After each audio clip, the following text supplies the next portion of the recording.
Welcome to the SBI Podcast, offering CEOs, sales and marketing leaders ideas to make the number.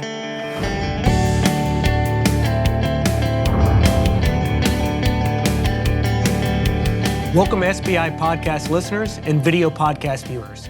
My name is Drew Kiran with my co-host Andrew Urtiaga. We are principals at SBI, a sales and marketing consultancy dedicated to helping you make your number. This is the weekly SBI podcast, and its purpose is to share insights and information relative to your business. So today's topics, one of the is the review of one of the best management books of all time, Leading Change, by Harvard professor John Kotter. And the question for the day is, how do these principles apply to the challenges that our viewers face on an everyday basis? But before we get into that, interesting fact about my co-host and myself is we both share a career in martial arts. I've got almost 27 years, and Urtiaga's 17. So what that means to you, our viewers, if we don't agree on the topic, we'll settle it in a cage fight for the SBI TV viewers. Yeah, so Drew has yet to beat me, but that's for a different show. And just to refresh our viewers on the content of the book, John Kotter completed a 10-year study of more than 100 companies that attempted a major transformation. Here he shares the results of his observations, outlining the 8 largest errors that can doom these efforts and explaining the general lessons that encourage success. Yeah, you've seen a lot of companies that have tried to go through a transformational change. Some had success and some not, right? Some have failed. So do Kotter's principles apply to our audience? Oh, absolutely, and you're right. I've seen the good, the bad, and the ugly when it comes to transformational change. And let's face it, change management is a change in behavior.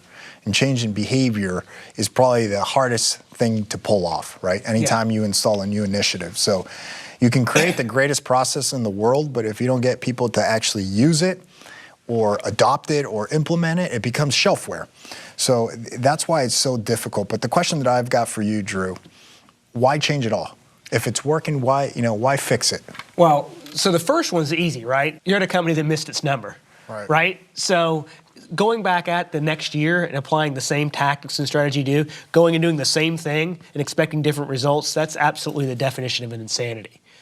But a harder question would be, what if you're a company that's growing 12 to 15%, right? Why change it all too? Well, first step would be to take a look at your growth and compare that to the market and your competitors. So if you're growing at 12 to 15%, but the market's growing at 20 to 25%, there is an opportunity for you to change, and there's a need for you to change too. And the biggest impact comes from what happens if you can go through that transformational change. The impact as it relates to customer acquisition costs, the impact as it relates to customer lifetime value. That's the reason that you really want to change, even if you are doing well. So in order for this to make sense for our audience, maybe what we should do is take a look at the revenue growth maturity model, specifically to guide our conversation if you look at pages 11 through 16.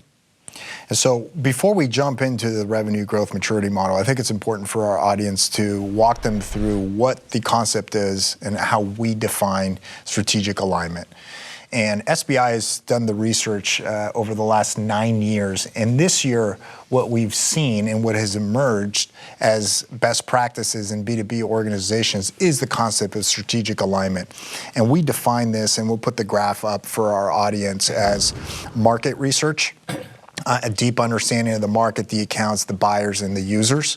And then from that, drawing insights and information that help you build your corporate strategy, right? What are the markets that we're going to play in? What are the markets that we're not going to play in? Set the objectives of the organization. So then we can build our product strategy, which is the building and launching of products and services to solve the market problems that we've decided to play in. And then after that, we have the marketing strategy. And the marketing strategy is creating the demand for those products and services. Then finally, the sales strategy, which is really how we convert demand into revenue. And then the overarching piece to all of this is the talent, the last link in the chain, which is really understanding who are the people that we need in each of those strategies to help us execute. So why don't we walk them through the model now that we have a good basis? Yeah, and a lot of our listeners might be wondering, how do I determine where I am if we are strategically aligned and where I am across the board too? So one of the things that we have done is we've developed the revenue growth maturity model. And there's 5 levels that we identified. Level 1's being chaos, which you absolutely love the name, right? Love it. So it's either, and you've seen this a lot of times too. So, it's companies that there may or may not exist a corporate strategy, but they're definitely not a function strategy. So you have people running around doing different things sporadically in chaos, right? Mm-hmm. The second one that you look at too is actually what we call defined. So here their corporate strategy does exist, and the function strategies do exist. But they're created in silos, right? So they're done where it's done on an annual planning process too, so they're not, utilized on a day in and day out basis too, done in isolation, right? So they're not interdependent at any means. Are they implemented? No, they're not. So when you look at that, that's actually when we move into the next one, right? We'll call level 3 implemented. So here, they are implemented. So what you'll find is there's a corporate strategy, function strategies, and they have some interdependencies upon one another, but there's still some friction that exists within the functions, and the customers are still left confused, right? So the difference comes back in is when you move to a level 4 managed, right? So here we have the corporate strategy is implemented, the functional strategies are implemented, but now the friction is removed and they're 100% aligned internally. Gotcha. Right? Love it. And then the last one is what we call level 5, and it's predictable. And that's the utopia, where you want to be. And the definition of that is both the corporate strategies implemented, functional strategies are implemented too. They're completely internal aligned, but this time they're actually externally aligned too with the marketplace. Well, that was flawless. That was a beautiful explanation. I don't feel like I need to kick you in the face anymore. So why don't we take a short break and let our viewers know about some new offerings from SBI. And after the break, we'll look at the impact. We'll give an example for our audience of the cost to acquire a customer and the long-term value for our customers. Yep.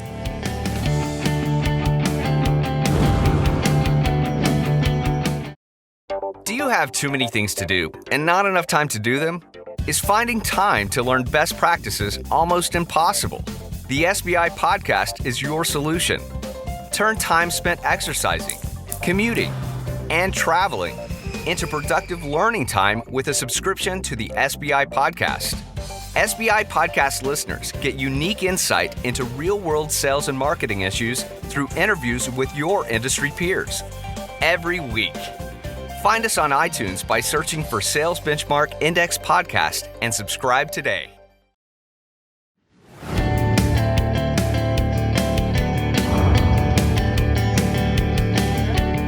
Welcome back, everyone. My name is Andrew Urtiaga, and I'm with my co-host, Drew Kiran. Today, we're discussing John Kotter's book, Leading Change, and how our audience utilizes its concepts. Before the break, we outlined the 5 levels of the growth maturity model. However, you left out value of making this change, Drew, and we have measured that best in class. Companies operating at level 5 have been able to reduce their customer acquisition cost by up to 30%. And actually increase the customer lifetime value by 26%. So let's take it a step further and slow it down a bit. Let's say, as an example, that you have a software company doing 200 deals a year, and they have an average sales price of 100K, a deal price, right? Average deal price of 100K. And let's say that your customer acquisition cost is $30,000 per year, okay? And we reduce that based on being at level 5. We reduce that by 30%. Yeah, so how many deals per year are you doing? 200. Okay. Okay, so we do the math. It's about 9,000, but let's make the math easy for our audience following around. We'll call that 10K, okay. 10,000 in savings. And then let's say that that's going to be, if you do the math, another $2 million directly to the bottom line. It becomes even more powerful if you look at the shareholder wealth that you've created. So for example, let's say that in your industry, you have an evaluation for your company of 15x. You just created $30 million in shareholder value. That's a knockout punch. Yeah, I mean, there's no two ways about it when you look at that too. So we discussed kind of the why and the what, but how about the how to implement the change? You're like Ed McMahon. You just teed it up perfectly right there. So the reason that Kotter's book has so much relevance to our audience and what I pulled out of it is that it teaches you how to execute a successful transformation. Somehow I feel that I'm the only one working in the audience. I feel like I'm doing all the talking. So why don't I shift it to you and you can talk about some of the Kotter's common errors that he discussed. Yeah, so Kotter identified 8 common errors that he has seen through his research, right? So the first one that he identified was allowing too much complacency. The second one that he identified was failing to create a sufficient power of a guiding coalition. Third was underestimating the power of vision. Fourth was undercommunicating that vision by a factor of 10. Fifth was permitting obstacles to block the vision. 6 was creating short-term wins. 7, declaring victory too soon. And then finally, 8, neglecting to anchor those changes into the corporate culture. Yeah, the one that you mentioned is failing to create short-term wins or quick wins, as some people might call it, when you're trying to drive and sustain a change effort is so critical, right? You got the quick wins can be defined as behavioral and leading indicators. I think sometimes people get focused on the lagging indicators, the final results, and those don't necessarily always come immediately. The other thing that you brought up, I love the fact that you talked about the complacency issue too. Yeah. I see this a lot on the companies that have good growth, and I think you mentioned it earlier, right? Your company might be growing at 12, 15%. You're growing double digits. Right. However, if you're complacent, you might look at the market and say, as an example, the market is growing at 20%. You're being outpaced. Right. Right. Well, I mean, you think about that from an investor standpoint. If you're sitting there and they're, I don't want to say fat, dumb, and happy, but they're growing and they're growing well, and you're there and you can accelerate and grow that much more if they didn't have a complacency, it's a huge, huge impact, right? And it kind of is where I used to say it's like when the tide rises all ships. Yeah, yeah. You're just a success based on the market and how much they're growing. Exactly. Yeah. So you can look at many of these and determine where the company is. But one of the ways to do it is to use the revenue growth maturity model. So, for example, failing to create a guiding coalition as it relates to the functional strategies that we identified in level 1 chaos. Corporate strategy may exist, but functional strategies do not. Or how about underestimating the power of vision speaks at a level 2? Organizations that all those strategies may exist, they're not communicated throughout the organization. So this is a little bit of shelfware, what we talked about, right? Looks good on paper, but it hasn't been disseminated throughout the organization. The other one is failing to communicate vision lines up with a level 3 organization as it functions in silos with no interdependencies with the other functions. Right? So what we're doing in sales might not necessarily be understood in marketing and vice versa, as an example. You're on a roll right now. I know. But before we continue, why don't we take a short break for our viewers and listeners? When we return, we will discuss Kotter's 8-step process for implementing transformational change in the context of strategic alignment.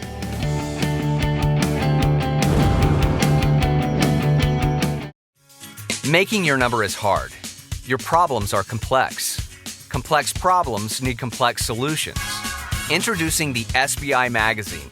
Read in-depth stories written by award-winning journalists about how your peers have overcome their problems to make the numbers. When you need more than a tweet, social post, or blog article, turn to the SBI Magazine. Go to salesbenchmarkindex.com to subscribe.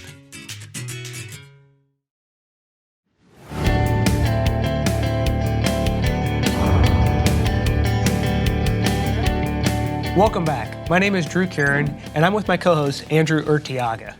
Today we're discussing the book Leading Change by Harvard professor John Kotter.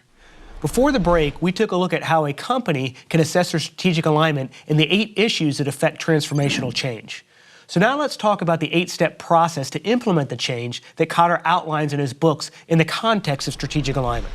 Let's break it down. Let's start with number 1, was establishing a sense of urgency. You do this by examining the market and the competitive realities. Right? And then the second part of this is identifying and discussing potential crisis of major opportunities. Yeah, I'm going to stop you right there because Kotter's first step lines up beautifully with the first step in the revenue growth methodology, right? So the first step is market research, getting a deep understanding of your buyers, your customers, and your users in the marketplace too, which is so critical. But I want to take a moment for the audience to hear firsthand from Chris Perry. Chris Perry is the president of Global Sales and Marketing and Client Solutions for Broadridge Financial Solutions, who appeared recently on an episode of SBI TV discussing this exact topic. Chris discussed the market research, the customer has all the answers, and how the CEO drives that throughout the entire corporate and functional strategies. So let's take a moment and have a quick listen. I think the other thing that's really important is the customer has all the answers. Now, what do I mean by that? I mean that organizations have a great opportunity in going out and talking to lots of customers, many of whom compete with each other, and wouldn't share things very publicly, but they'll share things in the context of a product meeting or a sales and product meeting. So is it the product group that's having that meeting with the customer? Is it the CEO? Is it both? Is it the same meeting? Is it different meetings? The answer is yes. Okay. Product people must be out talking to customers. They must connect the dots on what they hear in multiple customers. That's where the customers have the answers. And the sales team wants to bring the answer back for one customer. Product's job is to bring the answer back for multiple customers. And the CEO's job is to test those proof points in all those areas, including the customer. Yeah. So if you remember when I said, who do you believe? Well, you want to believe the sales team, you want to believe the product team, and you want to believe the customer, and you want to bring that all together. And that's the umbrella by which the CEO, I think, has to drive that. Yeah. Yeah, that's a great example of driving market research into the strategy. So next up is creating the guiding coalition. So there's two parts to this. Putting together a group with enough power to lead change. And if I think about that, Drew, today's decision and how to drive change has become more collaborative than ever, right? It's not just one functional leader. And then getting the group to work together like a team. Yeah, sorry, I'm going to cut you off again, too, but what that sounds like to me is strategic alignment, right? So what I mean is getting everything set through all the functional strategies and then communicating that throughout the entire functional areas of the entire company. Yeah, I agree. So let's move on to number 3, which is developing a vision and a strategy. Yeah. Creating a vision to help direct the change effort and developing strategies for achieving that vision. You're chomping at the bit. I know you're going to cut me off again. Yeah, I am. The CEO sets the vision and the strategy, and that translates into objectives, right, for the entire functions. Go on, Professor. Okay. Communicating the change vision, using every vehicle possible to constantly communicate the new vision and the strategy. Having guiding coalition role model the behavior expected from employees. Yeah, and I agree, but it's extremely important that the CEO has a set cadence to communicate the change and align the functions. So I'll take it next, right? Number 5 was empowering broad-based action, getting rid of obstacles, changing the systems and structures that undermine the change vision, and then encouraging risk-taking on non-traditional ideas, activities, and actions. So this is a great example of how we defined a level 4 managed company that has achieved internal alignment. Great. Let's go to number 6, which was generating short-term wins. That's planning for visible performance and performance or wins. Yep. And then creating those wins, and then finally visibly recognizing and rewarding people to make wins possible. Yeah, amen, brother. I mean, it's so important that we get quick wins within the organization to keep the momentum going and to continue to drive that forward. Let's talk about number 7, which is consolidating gains and producing more change. There's 3 parts here that he expanded, which is using increased credibility to change all structures that don't fit together. Hiring, promoting, and developing people who can implement change, and then finally reinvigorating the process with projects, themes, and change agents. Okay, so this is like shooting fish in a barrel for me right now, right? When you talk about strategic alignment and getting a cadence set up to ensure that you keep that organization in strategic alignment. Yeah. So let's finish up with number 8, which is anchoring new approaches in the culture, creating better performance through customer and productivity-oriented behavior, more and better leadership, and more effective management. Articulating the connection between new behaviors and organizational success, and developing means to ensure leadership development and succession. Yeah, and you know what jumped out at me right away was Kotter talked about the customer, right? Mm-hmm. And to me, that's the definition of level 5 when you look at it. So you're saying that not only it's predictable, right? So not only are we aligned internally, but we're aligned externally with the marketplace and the customers as well. So we're going to take one more quick break here, and when we come back, we'll discuss what to do next if you're attempting a transformational change. If you liked listening to this podcast and you want access to more peer-driven best practices, here's how to subscribe to the SBI blog.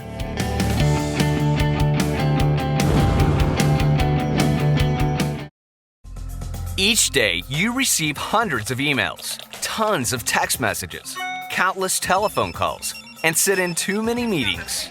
How do you find ideas to make the number with all this noise? The SBI blog filters all this nonsense for you and presents only first-rate ideas to make the number. Simplify your life. Subscribe to one blog and read the best content.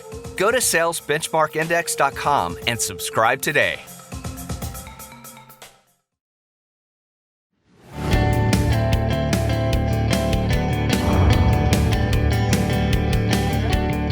Welcome back, everybody. Andrew, if our audience is planning a transformational change management project, what should they do first? Don't do it. No, I'm kidding. It's a lot of work. It's a lot Just of don't work. do it at all. It's a lot of work. No, we're kidding, obviously. It's a no-brainer. If they haven't read the book, they should pick it up and apply the principles. Next, you should download the 2016 SBI Research Report at salesbenchmarkindex.com/2016-report and focus on pages 11 through 17 to determine where your organization is plotted on the revenue growth maturity model that we walked you through earlier. Okay, so it's time to spar. Is this book a pretender or a contender? A huge contender. Yeah, I'm going to take it one step further. It's absolutely not just a contender, but the heavyweight champion when it comes to looking at everything about transformational change in an organization. Yeah, absolutely. If you feel you might not be in strategic alignment, you can have one of our experts lead you through a workshop which will detail how to do this. Go to salesbenchmarkindex.com/2016-workshop and request a workshop. Andrew, thanks for going the rounds with me once again. I'm sure our audience enjoyed it. It's always a pleasure. Glad to be here with you, Drew, and I'm glad we didn't punch each other. And I also want to thank you, our audience, for tuning in. This show has become very popular, and it's you, our audience, that makes this possible. So until next time, we wish you much success as you try and make your number. Thank you, everyone. This has been the SBI Podcast. For more information on SBI services, case studies, the SBI team and how we work, or to subscribe to our other offerings, please visit us at salesbenchmarkindex.com.